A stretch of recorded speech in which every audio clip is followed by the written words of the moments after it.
Warning: this list contains a lot of foul language, sexual jokes, violence, and a lot of yelling. Turn away now if this may offend you. Hey, wait a second! Why the f do I need a warning now?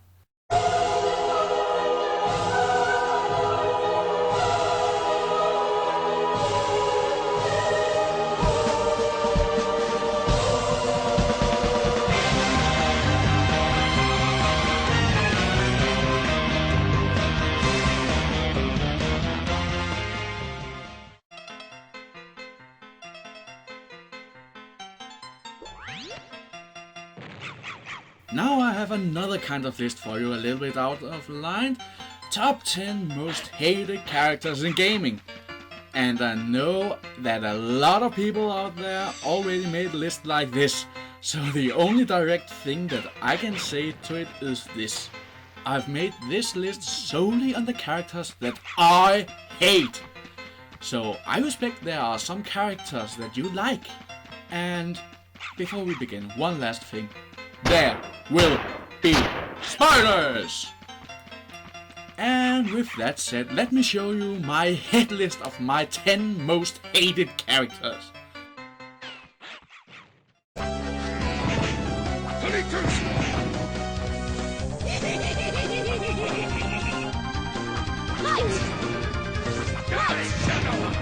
How dare you! Even forgetting who raised you! You! Stupid disciple!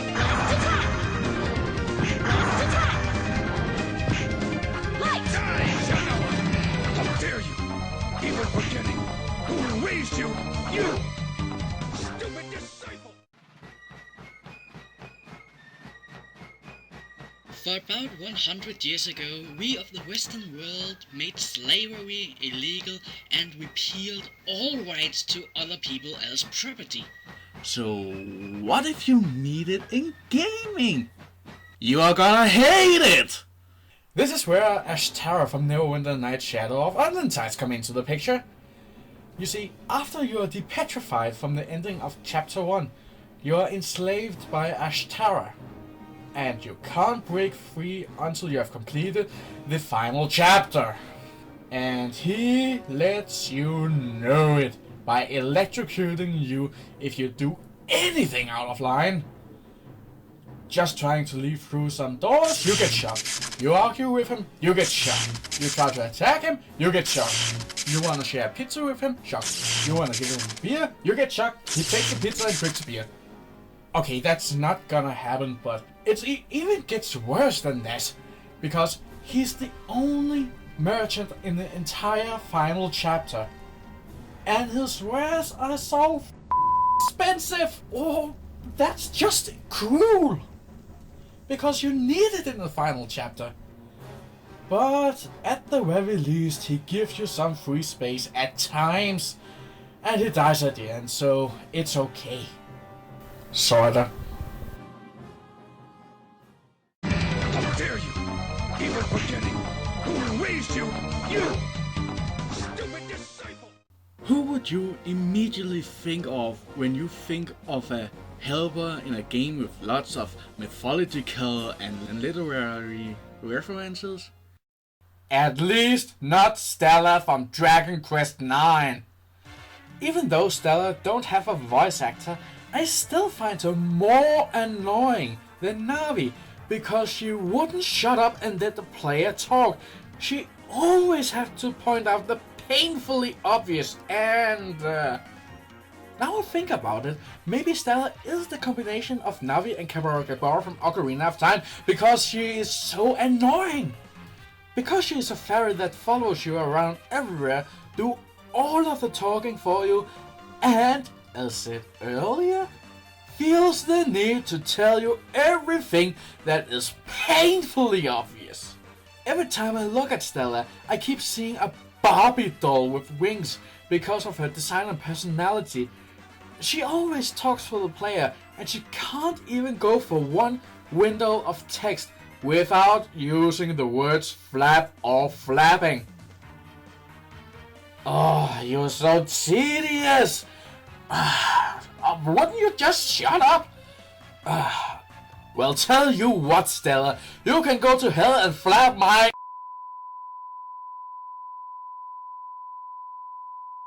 But I will consider putting Angelic Lands from that game into my countdown of simple or powerful music tracks from gaming.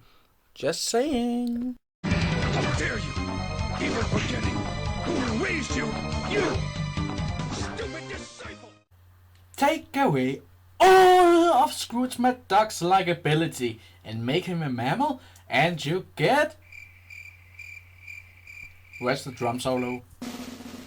And you get... Moneybags! This guy will use every situation to rip you of your cash. In the original games, you are forced to hand all your gems to proceed in the game. No matter if you have to learn new moves in Spyro 2, gain new companions and open new routes in Year of the Dragon, or buy items in A Hero's Tale, you need to hand over your hard-earned gems. Here's that universe's version of tax. But one thing, in my top 10 funny characters countdown, I said that I often return to Year of the Dragon because of Sergeant Burt. That is only half the truth. Because in Year of the Dragon you get to beat the gems out of Moneybags. Get over here, Moneybags! Don't warn! Come on, Teddy Bear! I wanna fight you! Come on, Teddy Bear! Oh, come on, Teddy Bear! Oh, give me my gems back! Get back here, you son of a... Come on, man! I'm gonna have me a new war gear! Combo! Yeah, man! Socks! So much better. How dare you! Even forgetting who raised you! You! Stupid disciple! Okay, down on Earth again. What do you get if you take the Barbie style of Stella, make her emotionless, a sadist, and give her knives? Like scene from Kingdom Hearts Chain of Memories. As a high-ranked nobody in the organization, she is emotionless by nature and only pretends to have feelings. Make her a sadist, and she is completely unlikable. And sadists and knives are never a good combo. Not only does she look like Barbie's sadistic bitch, her death is really not satisfying in comparison to her character. Oh, come on! You can do it better than that! Let me see her suffer! Sadie me! How dare you! Even forgetting who raised you! You! Stupid disciple! Every RPG have taught us that you should be careful with ancient demons. Especially demons who promises to resurrect somebody for you. Dormin is that kind of demon. He promises Wanda to resurrect the girl Mono if Wanda kills 16 gargantuan creatures, only to turn around, possess Wanda, and let him be turned into an infant. You can say that Wanda is the idiot in this game since he don't take account for the warning of Dormin, or the devil's task, so to speak. But as with any other demonic warnings, you only get half the story, since you never get to hear how heavy the price is for the murders. The moral of this story? Never make a deal with an interdimensional demon without a little protection. You disgust me! The ending itself is confusing but philosophical in many ways. But it doesn't justify Dormin's actions, so here is for it.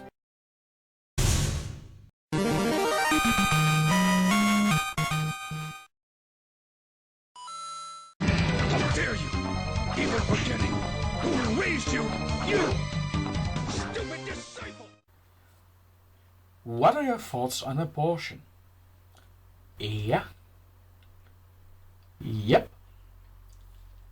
My thoughts exactly. But what if I asked you about that after hearing this?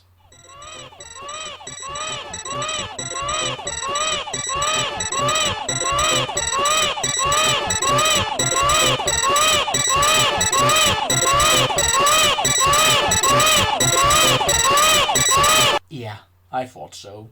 I thought so. How dare you! Even forgetting who raised you! You! Stupid disciple! Of course, does one of the best-known franchises also have one of the most hated characters ever? Is it Blue? No! Is it N? No! Who is it then? All of them! They're all so annoying in their own fashion. Let me take it down for you. Blue? Grandpa's boy who is arrogant as hell. Silver? A thief who stole all of his Pokemon and trashes your undercover mission. Gwendolyn and May? Bland, boring slates that just wants to battle you at random. Wally? A wuss with a champion complex and is named for his robot form. Barry, bold, hot-headed, and always blames you for standing in his way and therefore always charging you for millions. All three of the new Nova rivals, bland, hot-headed jackasses. In my mind, only N is likable, even though he's not a directly rival, but everyone else is either annoying or hateable. They always choose the Pokemon which are stronger than you. They will always battle you at random points in the game, and they will never shut up about how much they think of themselves as a superior trainer. In the first two generations, the rivals served as either the pre-Elite Four trainer or the champion. In the later games, they're just there to annoy you. How dare you! Even forgetting who raised you! You! Stupid disciple! The Queen of Steel from Chrono Trigger is just so hateable. Why? Let me take the counts. He calls forth Lavos earlier than expected, which both creates the time holes and escalates the day of Lavos, just because she wants to be immortal, thereby abandoning her two children in different timelines.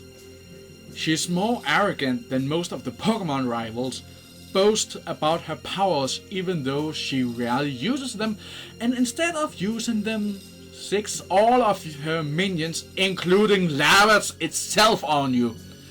She is a royal bitch to everyone in her court, even her own children. She creates the Flying Fortress for herself by harnessing Lavos' power and makes it appear in every timeline, and the battle against this so-called overpowered Queen of Steel is... What? Wait? A head and two hands? Totally not original and completely lame. Do you really want to see an evil, all-powerful witch? Take it away, Maleficent! Forest of thorns shall be his tomb. Born through the skies on a fog of doom. Now the curse and serve me well. Round Stephen's castle, cast my spell.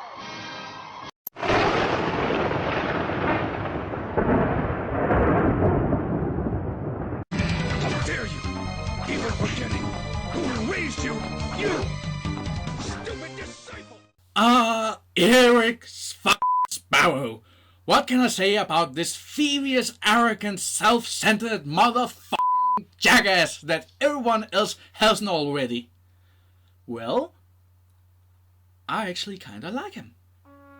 Sure, he has done a lot of bad things in the game, but he still shows some regret for the things that he did, and he still helps out the player in every way. He is supportive, and even if you dig into it, he is the best friend your character can have by making himself look as bad as possible to make your character look better in the player's eyes, making the indication of dedication and friendship despite of all the flaws he has. But he's still a thief that stole your footage of a fatal stunt, become a pro instead of you, making you guilty of a tank incident, and he is my number 2 on my most hated characters. For a dare you? Even forgetting who raised you? You! Stupid disciple! Once again, not all of you might hate this guy, but I hate his guts. This spot is for the necromancer Markel. First the smaller parts. For the design of him, it fits more for the warlock or inquisition than a necromancer, and for some reason the directors did go Twilight on Markel's voice, because when I hear of a necromancer, I expect them to sound more like Sephiroth instead of a Volturi from Twilight. I suppose I shall have to run things until she feels better. That makes me so horny. And now for the things in the game. He tricks Isabel into helping him recover the vampire Godmanden to resurrect her lover King Nikolai despite Godric's warnings, invades and converts the entire Silver City nation into necropolises, turning the Griffin Empire against the Elven nation of Ireland and the Silver City nation. And then you finally resurrect Nikolai. It turns out that Nikolai had become a vampire who wants Ireland just because of you. Oh, and Markel's cruelty doesn't stop there. Without you actually playing him or seeing him do it, he acquires a mana boosting crystal, a ever reinforcing bastion, and... Wait, what? What's this? The Tear of Asher from Dunmore? Yeah, right, that's fair. The relic, which was difficult to find because you first needed to fight your way to the obelisk, which showed the place to the relic, fight your way to the spot, dig it up, fight your way back to Dunmore and build the relic all in time before the demons attacked. And he simply stole it without our help! The worst part is his death. After destroying his relics, we see a cutscene where we defeat him. But not before he proclaims his victory, mocks you for killing him, and...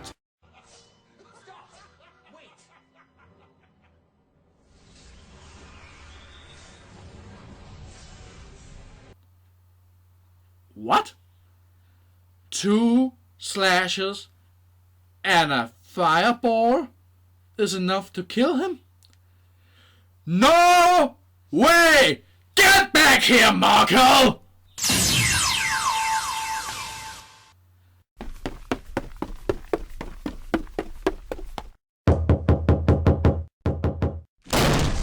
You I do not forget, friend. Привет, TSLI. Могу ли я уточнить Golden Pushki? Да. Спасибо. Hey, Markel! Guess what? Now it's coward killing time!